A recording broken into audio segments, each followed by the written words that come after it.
राम राम जी दोस्तों, स्वागत है आपका हमारे चैनल में। कल हम आपके साथ एक वीडियो लेकर आए थे जो बांग्लादेश के ऊपर थी। आज हम वीडियो बना रहे हैं वक्फ बोर्ड के ऊपर। सबसे पहले बात ये कर लेते हैं कि वक्फ बोर्ड है क्या, और वक्फ बोर्ड के नाम पर जो विपक्ष हंगामा काट रहा है उसका मतलब क्या है, वक्फ का मतलब क्या होता है और इसका अर्थ क्या है। वक्फ यानी मुसलमानों में एक शब्द है, उर्दू का शब्द है, अरबी का, ये उर्दू का भी नहीं है, अरबी का शब्द है वक्फ, जिसका मतलब होता है दान, किसी भी चीज़ का दान करना। लेकिन पहले आप ये समझिए कि दान और वक्फ में क्या फ़र्क है। वक्फ का मतलब है कोई भी मुस्लिम व्यक्ति अपनी संपत्ति, जो इन लोगों का वक्फ बोर्ड है जिसको 1950 में शुरू हुआ, फिर 1954 में इसको कानूनी मान्यता दी गई, उसको अपनी संपत्ति दान कर ले, जिसका उपयोग ये अपने धर्म की, जो निचले तबके के लोग हैं उनके पुनरुद्धार के लिए करता है। लेकिन आप भली भांति जानते हैं सभी, यानी एक तरीके से कोई भी मुसलमान या इस्लाम का मानने वाला अपनी किसी भी चीज़ को वक्फ या दान कर सकता है। अब आप लोग कहेंगे कि दान में क्या तकलीफ़ है, दान तो अच्छी चीज़ है, किसी को भी दान दिया जा सकता है। लेकिन तकलीफ़ है, दान तो अच्छी चीज़ है लेकिन तकलीफ़ है दान में नहीं है, तकलीफ़ वक्फ में है, जो कि दान के नाम पर कब्जेदारी का लीगल रास्ता है। कैसे?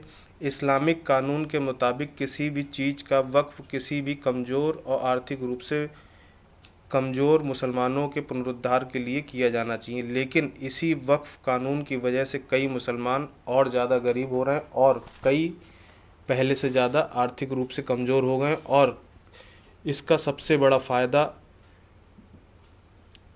इनके समाज में ही जो बड़े और संपन्न मुसलमानों ने उठाया है। मैं इससे क्या, तो हम आपको बता दें, ये मामला उनका कभी था ही नहीं, ये तो मामला आपका ही है और आपका ही रहेगा। जिसको ना समझ पाने की भूल या इग्नोर करने की आदत ने वक्फ बोर्ड को भारत का तीसरा सबसे बड़ा लैंड होल्डर बना दिया है। सन 1950 में वक्फ के पास ज़मीन थी 52,000 एकड़। 2009 में ये ज़मीन बढ़कर हो गई 4 लाख एकड़। 2014 में ये ज़मीन बढ़ के हुई 6 लाख एकड़, जो सच्चर कमेटी की रिपोर्ट ने उसकी पुष्टि की है। और 2024 में आज मौजूदा समय में वक्फ बोर्ड के पास 9,40,000 एकड़ ज़मीन है। इस हिसाब से ये भारत का तीसरा सबसे बड़ा लैंड होल्डर है, जिसके पास सेना और रेलवे के बाद सबसे ज़्यादा ज़मीन है। अब आप कहेंगे कि जब कोई व्यक्ति दान कर रहा है तो हमें क्या, हमें इससे क्या समस्या हो सकती। असली समस्या ही इस बात की है कि हमें क्या, हमें इस चीज़ से क्या मतलब, हम पे क्या फ़र्क पड़ रहा है। लेकिन ये जो भी वक्फ के नाम पर खेल खेला जा रहा है, इसका सीधा सीधा ताल्लुक़ हमसे है, किसी और से नहीं है। आप लोगों को जानकर हैरानी होगी कि भारत ही एक ऐसा देश है जिसमें वक्फ बोर्ड है, बाकी दुनिया के किसी भी इस्लामिक देश में वक्फ बोर्ड नहीं है। ऐसा क्यों? क्या मुसलमान इस देश पर शासन करते रहे तब उनके द्वारा कोई वक्फ बोर्ड बनाया गया था? नहीं बनाया गया था। ये वक्फ बोर्ड तो कांग्रेस सरकार द्वारा बनाया गया और इसको कानूनी मान्यता दी गई। कैसे? इसका मुख्य उद्देश्य था हिंदुओं की संपत्ति पर कब्जा करना, उनकी जो भी संपत्ति है उस पर कब्जा करना, जिसमें कोई भी कानूनी दांवपेच ना फंसे। सेना और रेलवे भारत में वक्फ बोर्ड से पहले भी था, लेकिन वक्फ बोर्ड उनके बाद तीसरा सबसे बड़ा लैंड होल्डर कैसे बन गया? सोचने वाली बात है कि वक्फ बोर्ड सेना और रेलवे के बाद इतना बड़ा लैंड होल्डर कैसे बना। तो उसका एक बहुत सीधा सीधा जवाब आपको मिलेगा, वो ये है कि वक्फ बोर्ड का निर्माण ही काफिर, यानी हिंदू, सिख, बौद्ध, जैन, पारसी का धर्मांतरण करवाकर उनकी संपत्ति पर कब्जा करने के लिए हुआ है। यानी वक्फ का निर्माण हिंदू हो, पारसी हो, जैन हो, बौद्ध हो, सिख हो, इन सब का धर्मांतरण कर इनकी संपत्ति पर कब्जा करके उस संपत्ति को वक्फ करा लेना, ये आज जो वक्फ बोर्ड है उसका यही काम है। और इसका मूल उद्देश्य और इसका मूल निर्माण केवल वक्फ बोर्ड का सब हिंदुओं की गैर मुसलमानों का धर्मांतरण कर उनकी संपत्ति पर कब्जा करने के लिए वक्फ बोर्ड का निर्माण हुआ। भारत में हिंदुओं को सेकुलरिज्म का जो चश्मा लगाकर, उनको भाईचारे का सपना दिखाकर, उनको सिर्फ आज़ादी के बाद चारा ही बनाया गया। कभी भी हिंदुओं के हक की बात कांग्रेस ने नहीं की। तो दोस्तों, निर्णय आपके हाथ में है।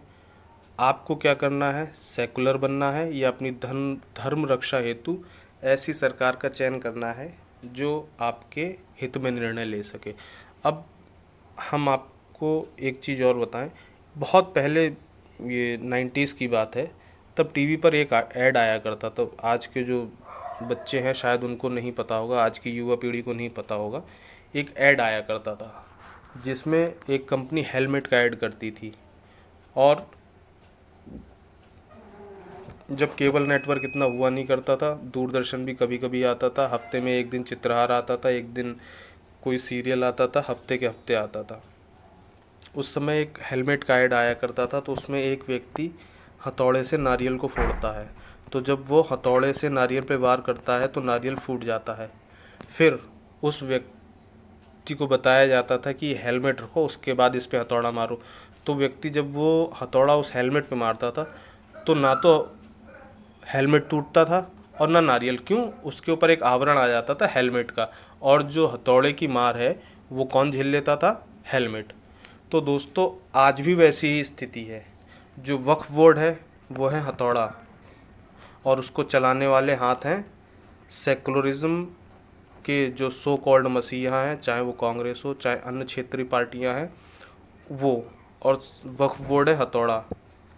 और वक्फ के नाम पे जो खेल चल रहा है वो है हमारी संपत्तियां, यानी हमारी संपत्तियां हमारा सर है, और जो मौजूदा सरकार है बीजेपी, वो है हमारा हेलमेट।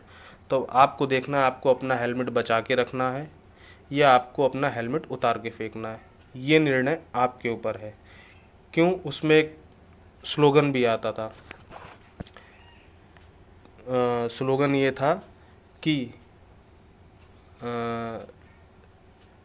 स्लोगन था उसका, हाँ, उसका स्लोगन था मर्जी है आपकी क्योंकि सर है आपका। तो यहाँ पे भी वही स्लोगन है, मर्जी है आपकी क्योंकि घर है आपका। चाहे तो आप जो भी कमा रहे हैं आज, वो कमा के अपने बच्चों के लिए, अपनी आने वाली पीढ़ियों के लिए छोड़ दीजिए, और या फिर आप कमाइए और कुछ समय बाद वो कमाई कौन ले जाएगा? ये बांग्लादेश में आप देख चुके हैं, अफ़गानिस्तान में भी आप देख चुके हैं, तालिबान में भी देख चुके हैं, आप हर जगह देख चुके हैं। बस मसला एक चीज़ पे आके अटकता है कि आप सब कुछ देखने के बाद भी आपकी एक आदत है चीज़ों को भूल जाना, चीज़ों को सिरे से नकार देना, उनको नेगलेक्ट कर देना, जैसे कि कुछ हुआ ही नहीं था या आगे होगा भी नहीं। क्या मुजफ्फरनगर दंगा आपको याद नहीं है?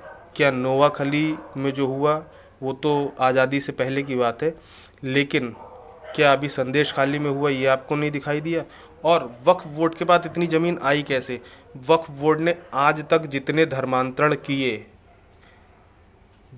धर्मांतरण किए, या वक्फ बोर्ड की आड़ में, या सेकुलरिज्म की आड़ में, या सो कॉल्ड माइंड वॉश की आड़ में जो संस्थाएं चलाई जा रही हैं, उन्होंने जो धर्मांतरण किया, उस धर्मांतरण के बाद जो संपत्तियां हिंदुओं की वक्फ कराई गई, यानी धर्मांतरण किए हुए मुसलमानों की जो संपत्तियां वक्फ कराई गई, वही संपत्ति आज वक्फ बोर्ड के पास इतनी आज इस हद तक इकट्ठी हुई है। और उसके साथ साथ आपको एक चीज़ और बता दें, वक्फ बोर्ड कहाँ नहीं काम करता है। वक्फ बोर्ड, सेंट्रल वक्फ बोर्ड अलग है, राज्य स्तरीय वक्फ बोर्ड अलग है, मंडल का वक्फ बोर्ड अलग है, ज़िले का वक्फ बोर्ड अलग है, इवन ब्लॉक स्तर पे भी वक्फ बोर्ड के अनुयायी या उनके जो कहना चाहिए कर्मचारी हैं वो काम करते हैं। मंडल स्तर, राज्य स्तर, जिला स्तर और ब्लॉक स्तर पे भी कितने कब्रिस्तान, कितनी ईदगाहें हैं, एकड़ों में। पूरे ज़िले में आप देखिए हिंदू का शमशान है 2 या 3, और इनके कब्रिस्तान है 100-150। आबादी इनकी 20% है, कब्रिस्तान इनके हमसे 20% ज़्यादा है।